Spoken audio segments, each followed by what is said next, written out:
daf may jaaxal ndax entité boo xamante ni dafa toll ni AFTI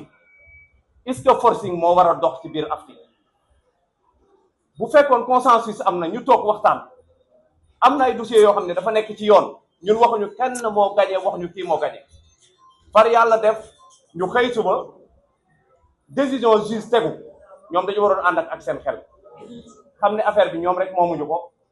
waruñu dem ne kat par force forcing bii la ñuy def parce que loolu bu ñu ko defee population bi la ñuy sonal ndax yoon ñëpp la fi nekkal bu ñu demee ba nga xam ne yoon nekkal fi ñëpp yow yoon jël décision teg nga ne da ngay défier yoon loolu ñun duñ si ànd ndax ñun ay opérateur la ñu bopp AFTI tegim ñoom bu ñu waxee dañuy waxal ñoom si suñuy kàddu ñun mais ñun war nañu mën a taxaw défendre suñu bopp si suñuy kàddu ndax oto yi buñ koy fay si suñu xaalis lañ koy fayee ñooy liggéey fay ko kon am na décision yoo xam ne buñ ko bëggee jël war nañ ci waxtaan xool ba xam après lan lay jural AFTI ëllëg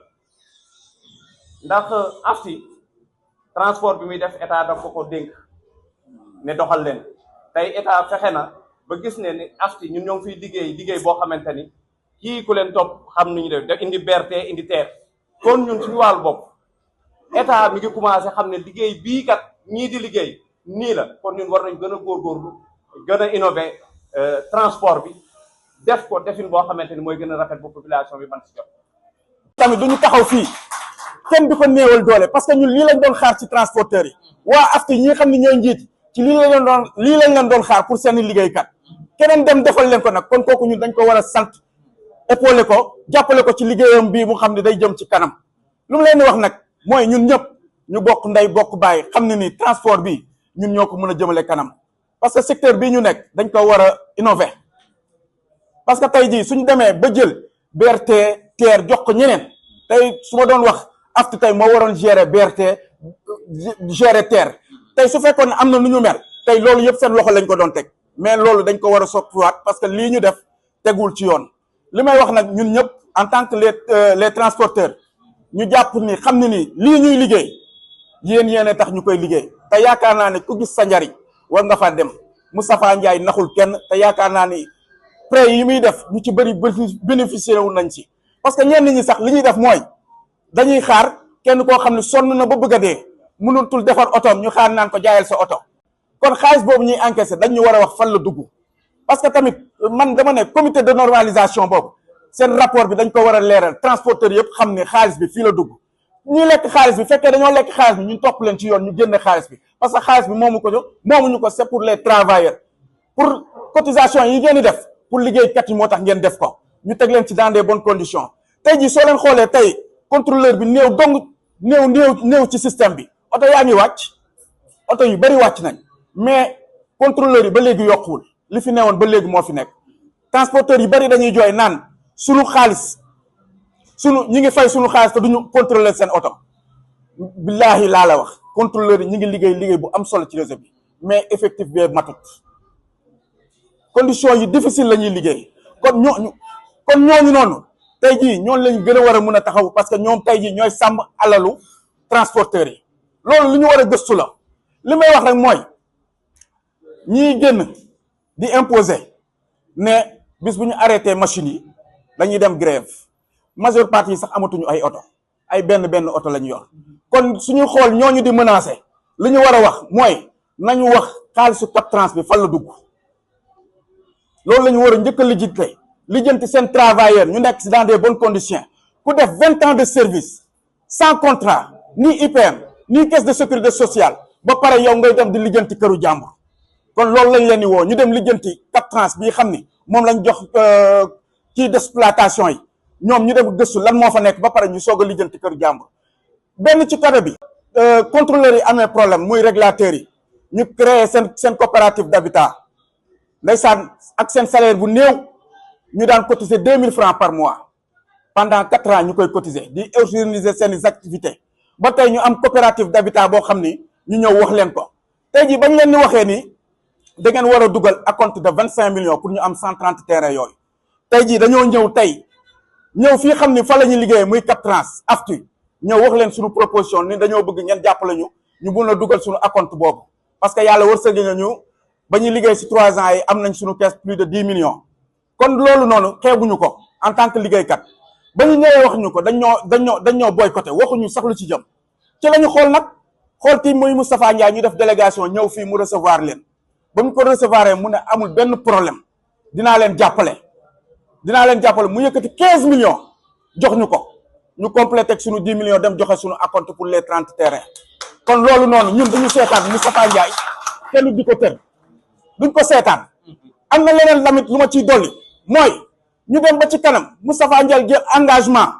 ne promoteur bi xam naa ne paiement bi dina metti lool mu ne man dinaa jël engagement yi fay les 80 terrains promoteur bi su fi ñëwoon dina ko justifier mu fay 80 terrains yi pour les contrôleurs kon kooku dañ koy sant di ko gërëm. C'est bon voilà merci salaamaaleykum mbooloo mi ñi ngi nuyu ñu fi teew ñëpp di leen sant di leen jaajëfal ci teewaay bi am na solo ndax li ñu tax a teew fii dafa nekk loo xam ne lu am solo la muy dañu nekk ci benn secteur bu ñuy wax secteur de transport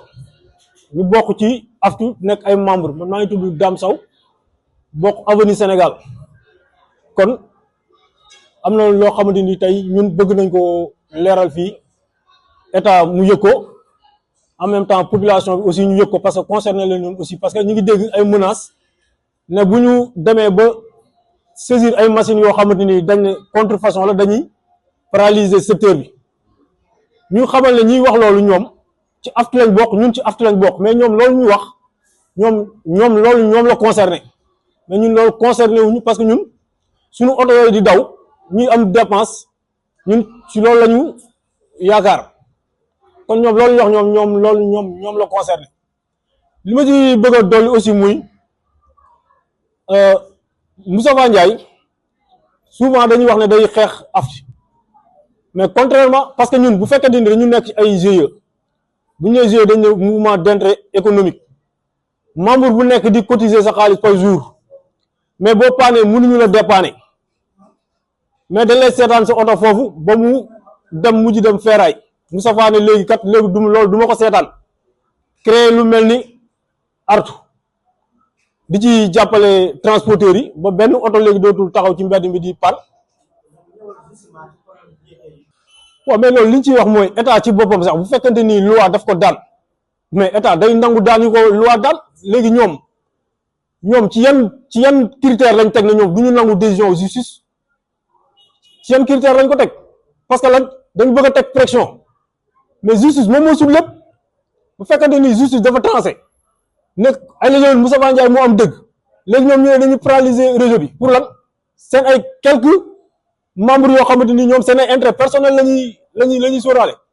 jënd nañ ay machines yoo xamante ni 60 millions mais amul consensus dañu xëy dem génne ko ci caisse yooyu dem jëndi ko ñëw teg ko au moment où ñoom nee nañ leen carrément li ngeen nekk di def contrefaçon la même ministre bi wax na leen lool mais teew ñoom ñu continuer di def li ñu bëgg a def AFTU li mu war a régler sax fu mu toll nii mooy surfacturation yi nga xam dafa nekk ci oto yi muy 24 millions 500 TTC tout taxe compris ni ko sama naataango bi waxee léegi di fayloo opérateurs yi 60 mois mu metti trop AFTU loolu la ñu war a régler état aussi war a ñëw régler loolu parce que loolu c'est un scandale financier lu garaaw la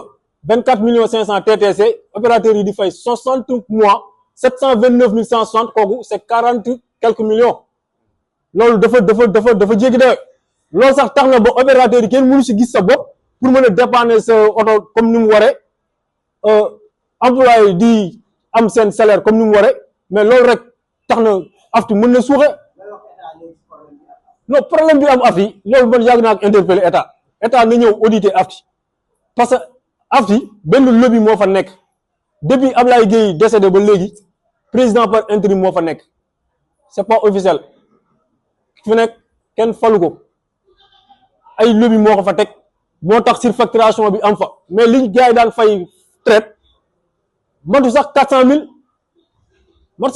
mais lobby bi ñu teg AFTU moom moo tax fu mu toll nii opérateurs yi ñoo am ay jafe-jafe loolu état daf ko war a ñëw auditer. Ma position de principe moi je suis un homme, je suis un juriste. Ma position de principe est que il faut toujours obéir à la loi. On ne répond pas à une injustice par une injustice. C'est ma position de principe. S'ils prennent, sur eux, la responsabilité de paralyser le réseau, nous allons tout simplement nous en référer à l'autorité. Et je pense que en ce moment-là, l'autorité prendra ses responsabilités. Parce que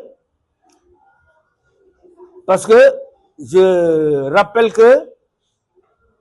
AFTU, c'est une association au sein de laquelle l'État est partie prenante. L'État est membre de droit du conseil d'administration de AFTU. C'est un projet de l'État qui date de 2005,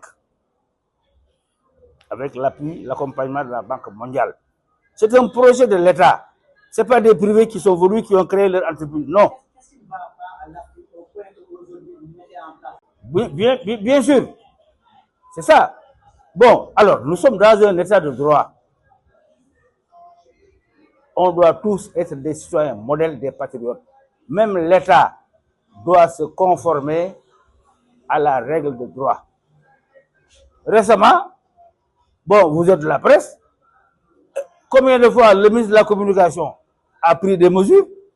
quand vous, la presse, avez saisi le Conseil constitutionnel ou la Cour suprême? Mais la Cour suprême a désobéi le ministre de l'Intérieur, le ministre de la Communication. N'est-ce pas? Bon, récemment, il y a 2 jours, l'Assemblée nationale vient de voter une loi, mais la loi-là était déférée devant le Conseil constitutionnel. Le Conseil constitutionnel peut rapporter cette loi pour inconstitutionnalité. Alors, a fortiori maintenant, de simples citoyens. Le problème de AFTU, c'est ça. C'est des gens qui ne veulent pas se conformer, mais nous sommes dans une société. Une société est régie par un contrat, c'est le contrat social. Si tout le monde veut faire ce qu'il veut, ça ne marchera pas. Notre commun vouloir de vie commune sera impossible. Il faut que les gens reviennent à la raison. Bon, pour ne pas être trop long, encore une fois, je rappelle que AFTU n'est pas un doublon de AFTU. AFTU ne combat pas AFTU, au contraire. AFTU vient en appoint pour améliorer la gouvernance de AFTU. Je vous remercie. AFTU, comme je l'ai dit tout à l'heure, ce n'est pas un doublon de AFTU, non. La structure faîtière, c'est AFTU, qui est effectivement l'interlocutrice du CETUD, qui est le régulateur du secteur, qui est l'agent d'exécution de toutes les réformes en matière de transport urbain. AFTU, c'est une association d'appui à la réforme du transport urbain. AFTU donc vient en appui à l'autorité pour l'accompagner dans la réforme du transport urbain. Parce que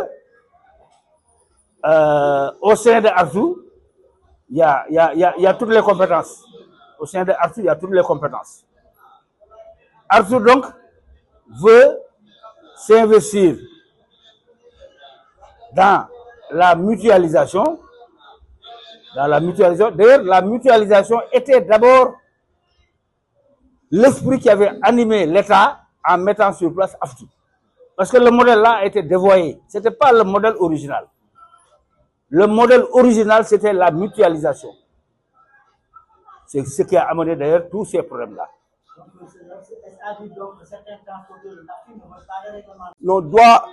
Quand je dis l'État doit prendre ses responsabilités, il y a des entités qui sont là. AFTU, Captrans et Transvie. Voyez les raisons de Transvie. Déjà, nous cotisons presque plus que les employeurs. Ça, c'est injuste. L'État doit auditer cela. Les entreprises Captrans, qui emploient plus de 580 et quelques personnes, jusqu'à présent, on n'a pas entré dans la contractualisation, dans la régularisation. Raison pour laquelle c'est un pertement c'est un pertement par rapport aux travailleurs. Quand vous partez au tribunal, vous perdez déjà les gens qui sont là parce que les prescriptions c'est 3 ans jusqu'à 5 ans. Jusqu'à présent, les 10 ans ou bien les 20 ans que vous avez travaillé, vous allez en perte. Déjà, on vieillit. On vieillit. Parce que moi, déjà, j'ai 39 ans. Bientôt, je vais partir en retraite. Qu'est-ce qui va me soutenir pour aider ma famille? Ça, c'est injuste. Nous vivons dans la misère. Cap-Trans est là pour régulariser, mais jusqu'à présent, Cap-Trans doit partir en assemblée générale. Chaque homme, on va partir, on va faire des, comment on appelle encore? L'homme qu'il faut à la place qu'il faut. L'homme qu'il faut à la place qu'il faut. Appelle à la candidature. Depuis 10 ans, les mêmes personnes qui dirigent Cap-Trans, ce n'est pas juste. Ils n'arrivent pas à faire le mieux. Assalamu alaikum wa rahmatullah.